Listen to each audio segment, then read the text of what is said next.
Hello everyone, welcome to জ্ঞান সিন্ধু। আজকে আমি সপ্তম শ্রেণীর গণিত প্রভা বইয়ের চ্যাপ্টার 2 এর অনুপাতের পেজ নাম্বার 22 ডেসক্রাইব করব। আমি তোমাদের জন্য চ্যাপ্টার ওয়াইজ প্লেলিস্ট তৈরি করে দিচ্ছি, যার লিঙ্ক আমি ডেসক্রিপশন বক্সে তোমাদের প্রোভাইড করে দেব। আমার চ্যানেলে তোমরা প্রতিটা পেজের পরপর সলিউশন পেয়ে যাবে। তো তোমাদের যদি আমার ভিডিও ভালো লেগে থাকে তাহলে অবশ্যই ভিডিওটিতে একটি লাইক করবে এবং চ্যানেলটিকে সাবস্ক্রাইব করবে। তো চলো আর দেরি না করে এবার ভিডিওটা শুরু করা যাক। দেখো কি বলেছে, অনুপাত। অনুপাতের ইংরেজি কি না রেশিও। এই অনুপাত বা রেশিওতে তোমরা শিখবে যে একটা জিনিসের সাথে আর একটা জিনিসকে কিভাবে কম্পেয়ার করা হয়। তাহলে দেখো প্রথমে কি বলেছে, আজ সুপ্রিয়া ও পার্থ ঠিক করেছে নিজেদের পেন্সিলের দৈর্ঘ্য মাপবে ও তুলনা করবে। সুপ্রিয়ার পেন্সিলের দৈর্ঘ্য 12 সেমি আর পার্থর পেন্সিলের দৈর্ঘ্য 10 সেমি। তাহলে সুপ্রিয়ার পেন্সিলের দৈর্ঘ্য পার্থর পেন্সিলের দৈর্ঘ্যর থেকে কত বেশি জিজ্ঞাসা করেছে। কত কম বা কত বেশি যদি তোমাকে বার করতে বলে তাহলে তোমাকে বড়টা থেকে সবসময় ছোটটাকে বিয়োগ দিতে হবে। তাহলে আমি এখানে লিখে নিচ্ছি 12 সেমি মাইনাস 10 সেমি। তাহলে 12 সেমি মাইনাস 10 সেমি মানে হচ্ছে 2 সেমি। তাহলে সুপ্রিয়ার পেন্সিলটা হচ্ছে 2 সেমি বড়। কার থেকে বড় না পার্থর থেকে বড়। এখন কি বলেছে দেখো, পার্থ বলল তার স্কুলের বেঞ্চের দৈর্ঘ্য তার পেন্সিলের দৈর্ঘ্যের থেকে কত বেশি। এবার পার্থ ঠিক করলো তার পেন্সিলের দৈর্ঘ্য ও স্কুলের বেঞ্চের দৈর্ঘ্য তুলনা করবে। এখন সে স্কেল দিয়ে মেপে দেখলো বেঞ্চের দৈর্ঘ্য 200 সেমি। তাহলে পার্থর পেন্সিলের দৈর্ঘ্য কত ছিল? 10 সেমি ছিল। এই 10 সেমির সঙ্গে এই 200 সেমিকে এখন কম্পেয়ার করবে। তো কি করেছে দেখো, এত বড় ও এত ছোট দৈর্ঘ্য কিভাবে তুলনা করি। আমরা পেন্সিল দিয়ে বেঞ্চের দৈর্ঘ্য কতবার মাপা যায় দেখি। তাহলে পার্থ ভেবে দেখলো বেঞ্চের দৈর্ঘ্যের পেন্সিলের দৈর্ঘ্য দিয়ে ভাগ করলেই তো সেটা জানা যাবে। মানে ওপরে বেঞ্চের দৈর্ঘ্য লিখেছে আর নিচে ছোটটাকে লিখেছে পার্থর পেন্সিলের দৈর্ঘ্য। তাহলে বেঞ্চের দৈর্ঘ্য কত ছিল না 200 সেন্টিমিটার ছিল আর পার্থর পেন্সিলের দৈর্ঘ্য কত ছিল না 10 সেন্টিমিটার ছিল। এখন 200-র ওপরের এই শূন্যটা আর 10-এর নিচের এই শূন্যটাকে কেটে দিলাম, দিয়ে এখন কি পড়ে থাকছে না 20 আর 1।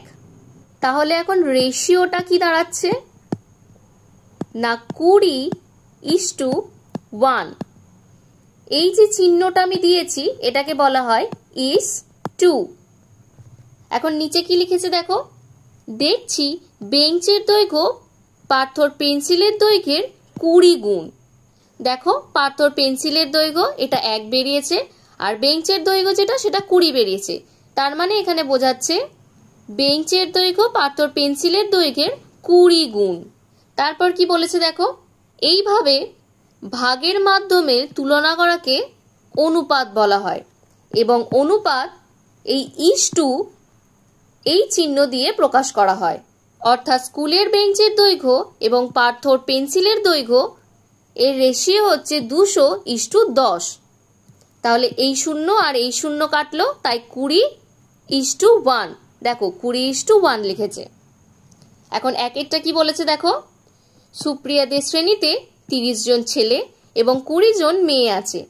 সুপ্রিয়াদের শ্রেণীতে ছেলে ও মেয়ের সংখ্যার অনুপাত কত দেখি। তাহলে 30 জন ছেলে তাই এখানে লিখেছে 30 আর 20 জন মেয়ে তাই এখানে লিখেছে 20।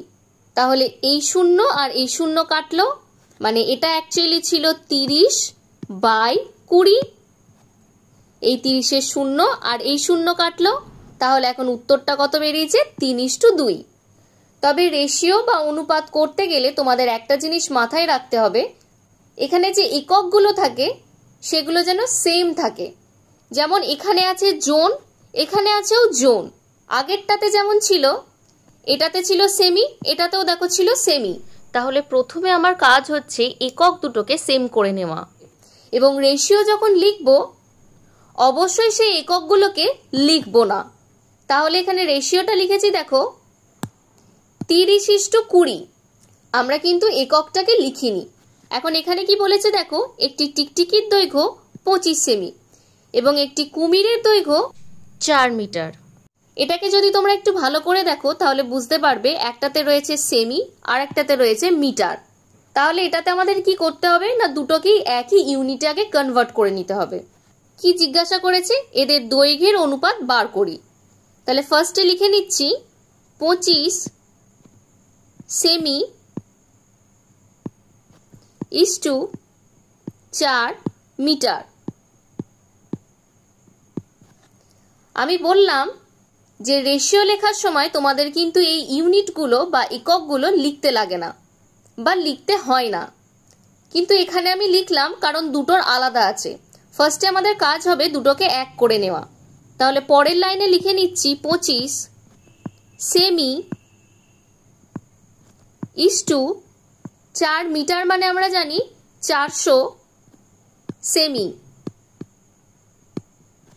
তাহলে এখন দেখো পরের লাইনে তুমি লিখতে পারবে 25 ইস্টু 400, কারণ দুদিকের এই সেমি আর এই সেমি কেটে যাচ্ছে। তাহলে এটাকে যদি তুমি ভগ্নাংশ আকারে লেখো তুমি কি লিখবে না 25 বাই 400। এখন ওপর নিচে কাটাকুটি করব। তাহলে 5 5 এ 25 হয় আর 5 8 এ 40, শূন্যটা বসালাম। তারপর আবার হচ্ছে 5 1 কে 5 আর নিচেতে হচ্ছে 5 1 কে 5, 8 থেকে 5 বিয়োগ দিলে হচ্ছে 3, তাহলে 3 আর 0 নিয়ে হচ্ছে 30, তাহলে 5 6 এ 30। তাহলে রেশিওটা কত বেরোচ্ছে 1:16। তাহলে টিকটিকির দৈর্ঘ্য এবং কুমিরের দৈর্ঘ্যের অনুপাত হচ্ছে 1:16। তো আজকে আমি 22 নাম্বার পেজটা ডেসক্রাইব করে দিলাম, পরের দিন 23 নাম্বার পেজ ডেসক্রাইব করে দেব। তো তোমাদের যদি আমার ভিডিও ভালো লেগে থাকে তাহলে অবশ্যই ভিডিওটিতে একটি লাইক করবে এবং চ্যানেলটিকে সাবস্ক্রাইব করবে। তো আজকের জন্য এইটুকুই, দেখা হচ্ছে নেক্সট ক্লাসে।